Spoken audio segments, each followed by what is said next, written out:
શું માતાજીના દર્શન કર્યા છે, શું આશીર્વાદ લીધા છે અને ખાસ કરીને પાડેલા જઈ રહ્યા છો, શું ઉદ્દેશ સાથે નીકળ્યા છે? આજે આદ્યશક્તિ માતાજીને અમે દર્શન કર્યા છે અને હાલમાં જે પાડલિયા ખાતે જે હિંસક ઘટના ઘટી હતી ત્યાંની મુલાકાતે જઈ રહેલા છે, ત્યાંની સત્ય હકીકત જાણવા માટે અમે જઈ રહેલા છે અને જે પણ ઘટના ઘટી છે ત્યારે એટલું તો અમે જરૂર કહીશું કે કોઈ પણ સમસ્યાનું સમાધાન હિંસાથી નથી થતું, છતાં હિંસા થયેલી છે ત્યારે તેના મૂળમાં જઈને કોના આદેશથી કોની સૂચનાથી આ આખી ઘટના ઘટી છે અને એમાં જે કાનૂની કાર્યવાહી થયેલી છે ત્યારે કાનૂની કાર્યવાહીમાં પણ આવનારા દિવસોમાં એ બંને પક્ષોને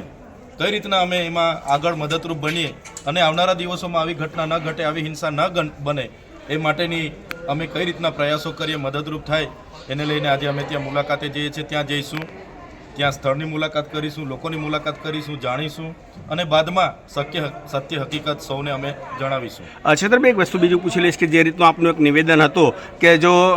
મોદી સરકાર જે છે એ ભિલિસ્તાન તરીકે જો જાહેર કરે તો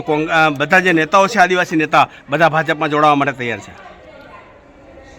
આદિવાસી સમાજને સંવિધાનિક અધિકારો મળ્યા છે, જેમ કે જળ, જંગલ, જમીન પરના એમના પોતાના અધિકારો છે, ખનિજો પરના અધિકારો છે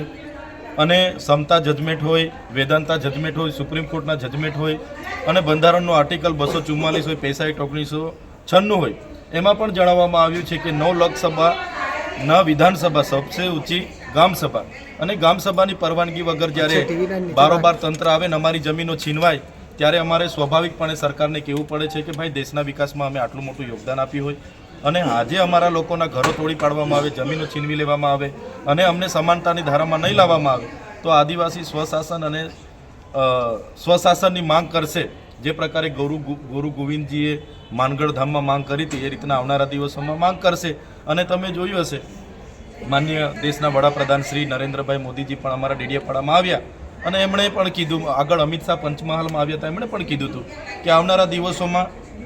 દેશના 29મા રાજ્ય માટે વિચારીશું અને 1-2 દિવસની વાત નથી, વર્ષો વીતશે પણ મને લાગે છે દેશનું 29મું રાજ્ય જ્યારે બનશે ત્યારે ભીલ પ્રદેશ અસ્તિત્વમાં આવશે. જ્યારે આવશે ત્યારે આ જે નેતાઓ છે, આદિવાસી નેતાઓ ભાજપમાં જોડાશે. જે પ્રકારે આદિવાસી સમાજ જે રાજસ્થાનનો હોય, મહારાષ્ટ્રનો હોય, મધ્યપ્રદેશનો હોય કે ગુજરાતનો હોય, એમને પણ સ્વશાસનની માંગ મોટે ભાગે આજે ઉઠાવી છે અને બંધારણની જોગવાઈ છે. ભાગ 3માં તમે જોશો ભાષાની આધારે રાજ્ય બન્યા છે, જાતિના આધારે રાજ્ય બન્યા છે. ત્યારે આવનારા દિવસોમાં ભીલ પ્રદેશ બનશે,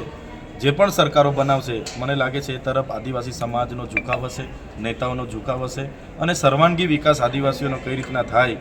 એ રીતના બધા જ લોકો સાથે રહીને આવનારા દિવસોમાં વિકાસ કરશે.